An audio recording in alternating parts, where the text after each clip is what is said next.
Welcome back to another episode of the Montgomery Companies podcast. I'm your host, Jordan Montgomery, and today we have a live and in-person guest, Nate Kaeding. Nate is a native of Iowa City, Iowa. He went to Iowa City West High School, where he was a multiple-sport, multiple-time state champion. In 2000, Nate was awarded the Iowa High School Athlete of the Year and went on to play football at the University of Iowa. At the University of Iowa, he was a team captain and All-American, and his senior year was awarded the Lou Groza Award that goes to the nation's best place kicker. Nate was drafted by the San Diego Chargers and had a long-time career in the NFL as a two-time Pro Bowler, and at the time retired from the NFL as the second most efficient kicker in NFL history.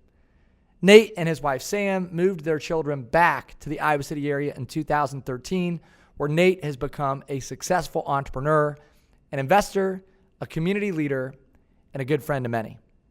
Today, it's an honor to share a conversation with my good friend, Nate Kaeding.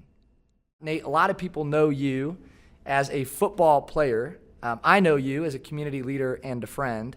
And we're grateful, man, that you took the time to hang out with us today, share some of your story, your truth, and give back. So thanks for being with us. Great to be in person, obviously. We're here in Iowa, and spring has sprung, so the sun's shining out there finally, the snow's melting, so it's good to get back out and be here in person. Absolutely. So I'm gonna tell our audience this, because there's some people that don't know your story, a lot of people that do. I'm going to speak real quick to your character, and we'll get real as we kick off conversation. I had you speak at a business league meeting back in 2015. I think you remember this. Yeah. You were the final keynote speaker, and I just assumed at the time you were going to speak about your football playing days, tell some stories, talk about the locker room. And I think that's kind of what the audience was prepared to hear, and you said nothing about football. And I walked away thinking two things. I wish I would have heard about football, but I also walked away thinking, man, it's pretty cool that your identity wasn't in being a football player. So I've just always admired that about you and the way that you operate. Like, your identity is in being a friend, a family man, a community leader, and I appreciate the way that you've given back to the Iowa City area. My question for you is, in light of your success and your life's journey, how have you managed to stay grounded, and what does humility mean to you? Yeah, that's a great question. I think, first of all, as a kicker, you learn to be humble pretty quick, right? You're the guy they're throwing in the trash can in the locker room or tying up to the goalpost or something the first week of training camp.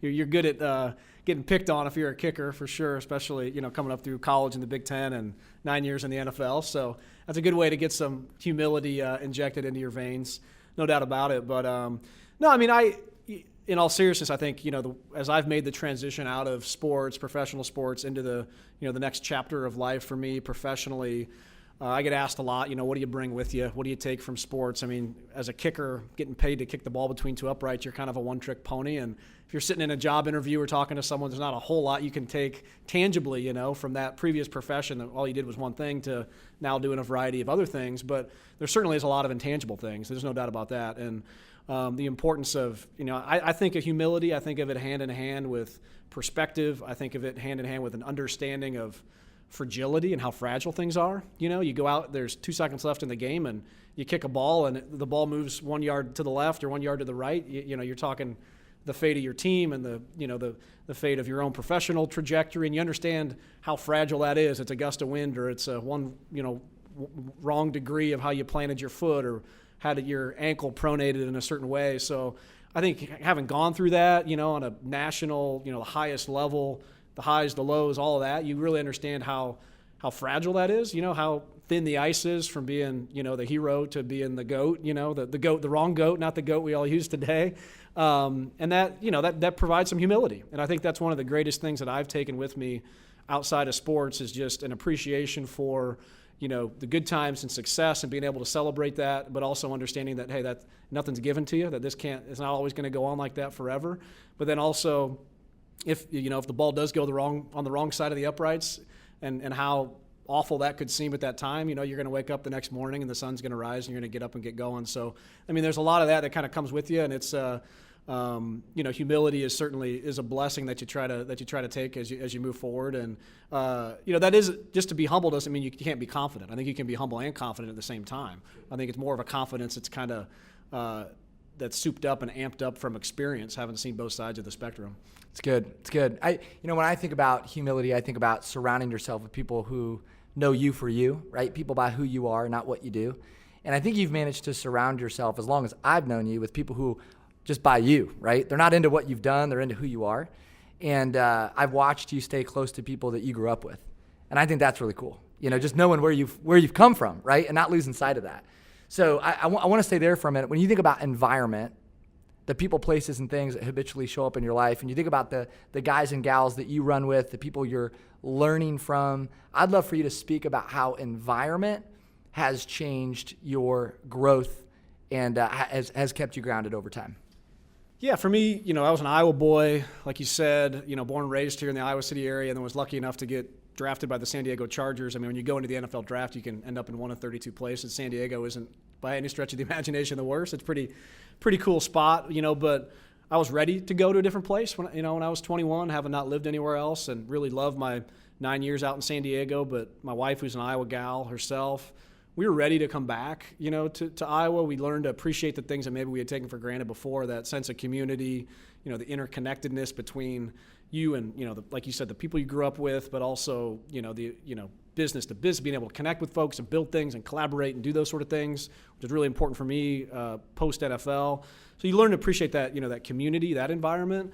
But to your other part of your question, the people you're around, I've always had a sort of a sense of curiosity, even when I was in the NFL, about learning about different things, whether it's different business models or different pursuits, or, hey, why this guy seems to be living a pretty damn cool life. Like, what's he got going on that I don't know about, and just kind of being attracted to want to learn about those people naturally. And then just being around people that, have positive energy and not only have been successful doing what they're doing or building their own business, but just folks that, are unique and seem like they're comfortable in their own skin, and having those folks kind of interacting, with them on a daily basis, and friends. And I've been lucky enough to have that kind of network back here. And it's really been an integral part for me making that transition from professional athlete to this next chapter, getting involved with business and entrepreneurship and, the variety of other roles. It's something that it's not an easy transition. Like I just said, you kind of go from doing one thing to something else. So it's something that, I've been blessed to have those people around me in my life that have kind of helped make that transition a little smoother. So everyone around here knows you as the winner, right? We think about like college playing days, and you were an All-American at Iowa. You were the Lou Groza Award winner, two-time Pro Bowler.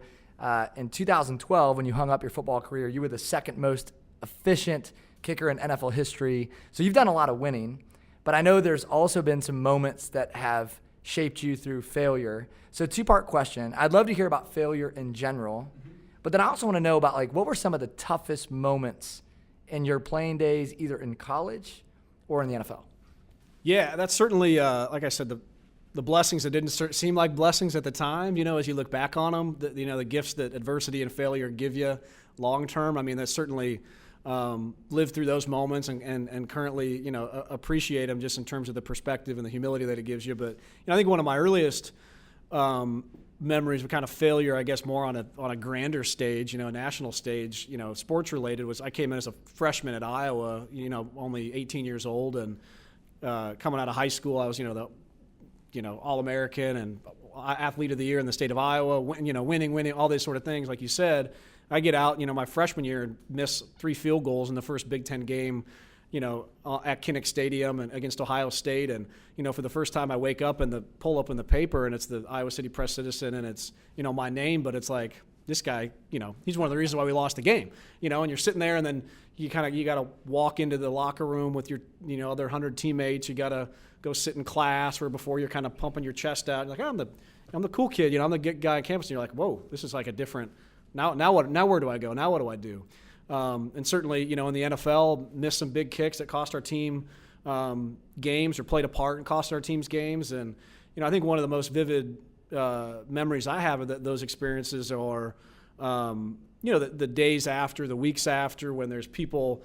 I remember a TV network in San Diego, after I'd missed a kick, they did a little segment on, and after after games like that, you try to avoid the news like the plague, right? But they did a little segment on a guy, they were returning Chargers jerseys after the team didn't make it as far in the playoffs as they thought they were, and were handing in a cornerback's jersey who trying to get a refund for the jersey, and they had a video of it, like a cornerback's jersey got burnt, and they wanted to return the Kaeding jersey, because he missed a field goal that cost and I remember seeing that, but it struck with me for one big reason is I can still remember it in my mind. Like they show the video of this guy at the counter, at the gift store trying to return this Kaeding jersey, and at the back of it was, the name. It was Kaeding.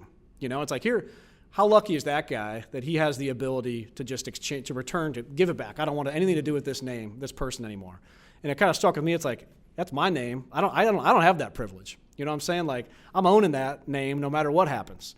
Good, bad, or indifferent. That's a chapter of my story that's been written. And I got to take ownership of that in my name and we all take pride in our name. There's nothing more important. I tell my kids that all the time. Like, you top right corner of your homework assignment, you're writing, Jack Kaeding or Tess Kaeding or something like that. And you're owning that work that you're putting in, good or bad or A or F or whatever that looks like. So, I think that's been an important lesson for me with failure. But that also goes back to preparation, is knowing that, this is, your name's going to be involved with it. So you better prepare to do your best, and you better go out and, do your best to execute, but also understand that you got to have the perspective and the toughness to own it in the end too, if it doesn't go your way. And I think that's a super valuable lesson. I think the big thing that I always wanted to do in the NFL, going out to Monday Night Football game and you look in that mirror as you're strapping the helmet on the last time is like, hey, I just want to know, look in that mirror 20 minutes before kickoff and say, I did everything I could this week or this offseason to go out and put myself in a position to be successful. And in the end, I didn't make 100% of my field goals. No one has. Would have liked to have all the misses back if I could. But I look back on my professional sports career knowing that I did everything I could to put myself in a position to be successful. And that's what helps you sleep at night ultimately. Well, I think one of the things that we both share in common and that makes us human is we've dealt with loss, right? You've dealt with it on a grand scale, and I love what you said about, sometimes it was either my fault or it was at least partially my fault. What we all know when you're a kicker, man, is it's always your fault. Like at the end of a game, if you lose and it doesn't go through the uprights, everybody blames it on the kicker, And I will say, right? Now being a fan and you're watching, you can become a little more removed from it, and no one knows it more intimately than I do, but it looks so easy. You're up there sitting in the 60th row at the stadium, or you're watching on the big HD TV, and these guys are so good. They're making it literally 80, 90% of the time. It's like when they miss one, it's like a shock to the system. It's like, how in the world did that happen? But I just think back to those times, pacing the sideline for an hour without doing anything, and the wind's blowing and it's cold, like all these different things. And it's like, you're just taking 2 steps and swinging your leg. Like something's going to go wrong every now and then, And so, yeah, I think just I call it the gift of perspective, like having been there and sat in those shoes. It's empathy, it's understanding, and like nothing's as easy as it seems, right? And everybody's walking their own walk and their own journey. And again, talking about gifts that sports and playing at that high level have given me, I think I always, try to pride myself on understanding and being empathetic with folks, and all that. Everybody's at that certain walk in their own life, and there's nuances and challenges that we all carry with us. Totally. So how do you? Okay, so you missed the field goal, right? And like a lot of us, like you have a setback or a moment. It's really difficult, but you got to go back to practice. So we'll talk about winning. So how do you take a loss that was public, that hurt, and you really felt it as someone who's made that kick a zillion times, and then you got to wait, a week until you can play again. What do you do in that week? Like, how do you get back to normal? How do you get back to having a winning mindset? Like, I'm going to ask the question that everybody wants to ask, which is, how do you get back to making field goals? Yeah, it's one of those things probably easier said than done for sure, especially if you're missing one at the end of the year and you got to wait 8-9 months or however long it is until you get your next crack at it. But I think back to that really first big set of adversity for me at the University of Iowa playing is that, and I mentor a lot of young kickers and high school, college, and other areas, and there really isn't anything you can say to someone. There's like an academic thing. It's the matter of doing. It's like, and it's going to hurt, and that's where the growth's going to come from. But like, you miss a kick and you got to walk back in the locker room, and there's no way around it. You better put your head up, walk in there, and you're going to know that you let down your teammates and your coaches and fans and grandma sitting in row 48. Like, and you're going to have to live. That's going to weigh on your shoulders and be a heavy thing. But you got to learn how to swallow it and get up the next day and go put it aside. I think another piece too is just back to your question about humility, is the ability to kind of put that aside, and there's tidbits, there's things to learn, right? There's learnings and everything, and that's really where tremendous growth comes from is when you didn't do something right, how do you learn and how do you grow? And one of the first things I identified at Iowa was once I kind of was humble enough to step back and see that, it wasn't just, hey, I missed the kick. It's like, why did I miss the kick? And something I wasn't great at then was sort of my pre-kick routine. You know, I get out there, I felt like my heart was racing, and I'm going at the ball really quick, and all my technique kind of fell apart. So it was kind of like, okay, I missed. This is why I missed. So now what do I need to do to help, mitigate that and fix it? And then it came down to like breathing and, what do you do on first down when the ball goes across the 45-yard line? And what do you do on second down when it's 2nd and 8? And, your routine in the net and kind of replicating that when there's 80,000 screaming fans and like getting that bulletproof process in place, like those sort of things. So, and then I started building that up and I started getting good at practicing that in the off season, pressure situations and all those sort of things. So it's taking failure, it's swallowing your pride, it's pulling tidbits, those little nuggets out of it to how can I learn and how can this make me better, and then just keep going out there. And I think you got to have a sense of kind of, not being afraid to be embarrassed. I think one of the great things, Marty Schottenheimer, who's my first great NFL coach, just passed away, amazing guy. He drafted me out in San Diego. He had this great quote. He was a big golfer, so I always liked it. And as a guy who had a bunch of criticism and adversity in his coaching career, he had this great quote after a big game where the media was like really railing on us. It's like, criticism, it's a lot like walking in the rain. Once you get wet, what's another drop? And that always kind of resonated with me. It's like, hey, man, I woke up and they blasted me on sports talk radio once. Like, I'm used to it. I'll just learn to turn the radio off and put on hard rock or something, or country and just get going. So you kind of, and once you've kind of gone through it, you kind of feel, it kind of gives you a little bit of armor, like you're like, all right, yeah, I did it. I went out and missed a kick. It is what it is, and I held my head high and I handled it the right way. I didn't blame anybody. I took ownership for my mistakes, and now I'm all the better for it, and now we're just going to rock and roll and just kind of take it as part of a bit of an occupational hazard, Well, I think about all those lessons from football: mindset, preparation, vision, teamwork, working with others, dealing with, coaches, adversity. How, here's the question. I'm going to play that back because I don't like how I stepped into that. Play that back? Okay. So I think about your lessons from football, Nate, and you've talked about mindset, preparation, vision, working with teammates. Obviously, you've had a lot of success in business post-football that not everybody has, right? Not everybody's able to take the lessons learned from sports and apply them to business or life. What are some of the greatest lessons that you took from the football field and have applied now to your life today?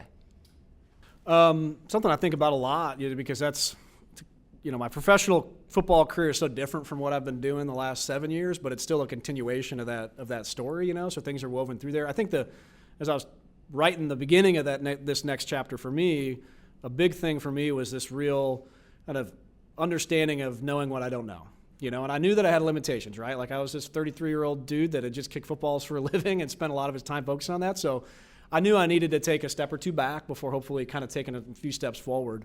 I went back and got my MBA.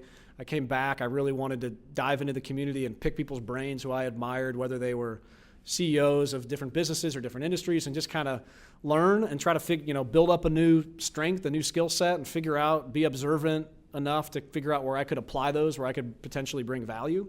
And I think this sounds totally cliche from sports analogies, but like the thing that I've really, foundational principle for me in business and entrepreneurship has been being a part of not taking this go it alone mentality and being part of a team. There's a great book I just finished reading.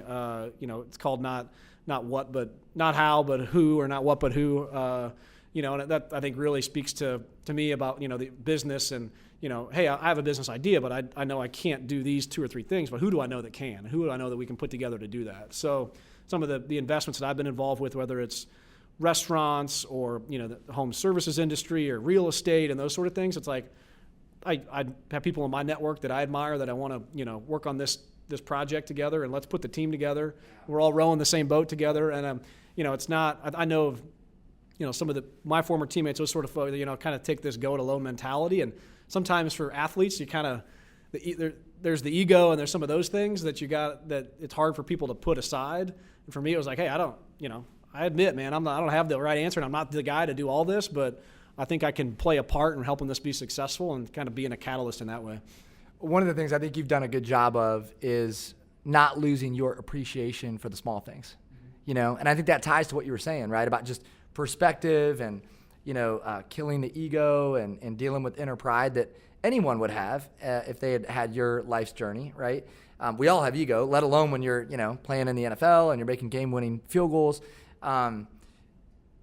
When I think about Nate Kaeding, I think about a love for Iowa City.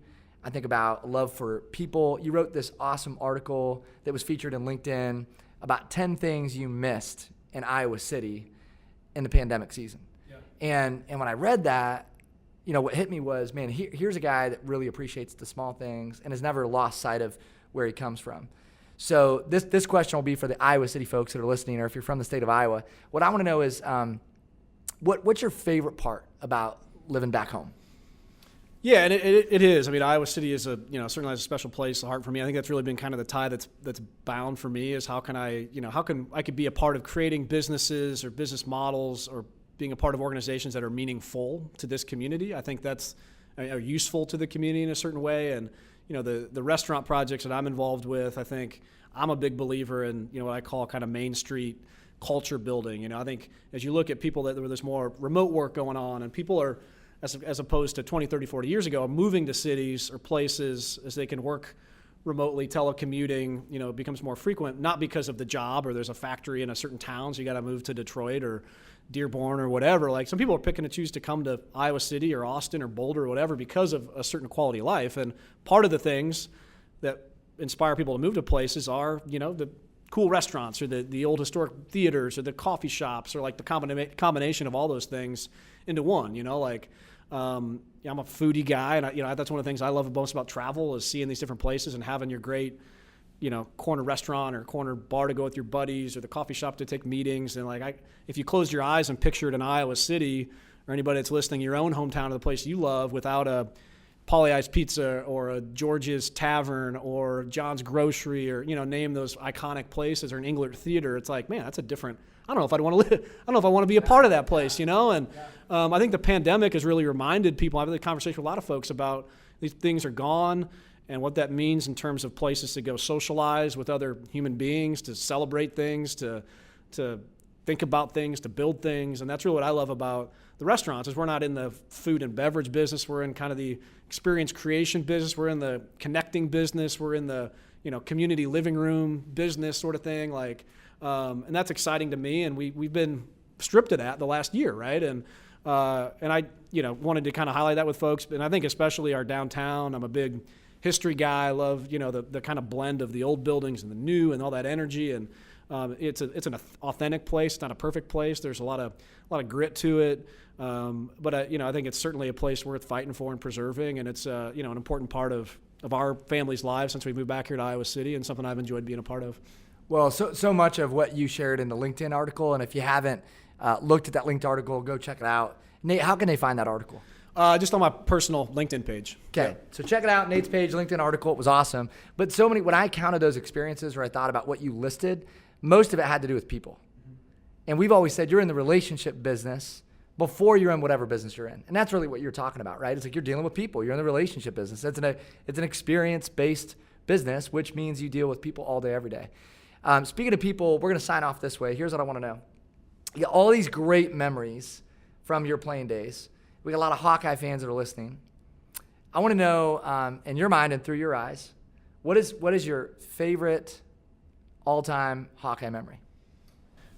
Yeah, another great question. I mean, my typical answer to that, I think, looking back on my Hawkeye career, I was Coach Ferentz's first ever recruit. I was on his second team, but his first recruiting class he signed, and trust me, that 160-pound kicker out of Iowa City West was not what he wanted to hang his first ever recruit on. But we came in, the Hawkeye program was in that transition period from Hayden Fry to Kirk Ferentz, and the program had kind of slumped down a little bit from where Hayden had it most of his career. So I think, I don't want to sound too cliche, but my greatest memory is really kind of the whole experience of being there for 4 years and coming in with the program at a, kind of a down place, and then kind of busting our tails and doing things the right way and working with a lot of, you mentioned the people, right? Like football fans, not only Hawkeye fans, will know the Bob Sanders and the Robert Galleries and the Dallas Clarks and the Brad. These are the guys that, my age came in and the program was down at this level, and we were not good our first year. We were a little better our second year, and then, something broke through and we were,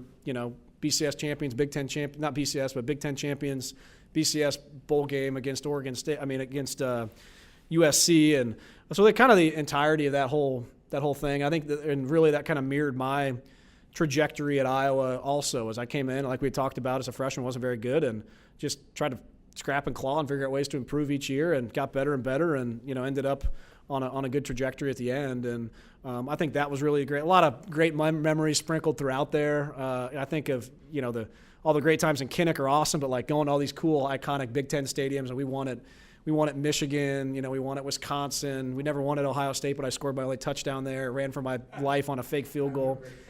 You want to see something funny? A scared skinny kid running for his life on national TV. Pull that up on YouTube somewhere. But so a lot of fun stuff. And I think the cool thing about college sports compared to pro sports is you're playing with your buddies, and you're going back to the dorm room with them, and you're playing Sega Genesis, and you're going out to the bar afterwards to celebrate. And pro football, everybody's got their own lives and families, and you're gonna have a few beers with the guys afterwards. But like these are your bros, and you're there and you're hanging with them all the time, and it's pretty special to kind of share in those memories and moments, especially playing for a school that you grew up rooting for and is in your hometown. So it was a lot of fun. I still have this vivid memory of you. I think it was the walk-off kick, Texas Tech maybe? Yeah. Right? And 55-yarder. Mm-hmm. What year was that? Do you remember? That was our sophomore year. Yeah. And that was Alamo Bowl? Alamo Bowl, yeah. Alamo Bowl. Still remember it, man. And I remember you like running around the field. Yeah, get a little excited. Celebrating. Yeah. But it's cool. Back to humility, like you asked that question, and it wasn't the big kick that won the game. It was experiences, it was relationships, and it was people. And man, I think, Nate, that's part of what makes you so special, and it's why you have the impact that you have, is because you've kept the most important things at the center of your life. So I just want to say that to you from one friend to another. I admire that about you, respect that about you. And I want to say thanks again for your time today on this show. It means a lot. Thank you so much. What's next for Nate Kaeding? Where can people find you? Try to be active on LinkedIn as much as I can, checking out what everybody's doing in business, and they can find me certainly here in Iowa City, and hopefully this fall back to enjoying some football in Kinnick Stadium. And like you said, we're all looking forward to kind of coming out of the COVID winter here into spring and summer, and looking forward to all that brings. This has been another episode of the Montgomery Companies podcast. I'm your host, Jordan Montgomery. We want to give a special thanks again to Nate Kaeding, and also say thank you to John Choate, our producer at Storyline Multimedia. If you would like, share, or subscribe to our podcast, we want you to know that it would mean a lot as we work to move our mission forward. Thanks for listening. Make today count.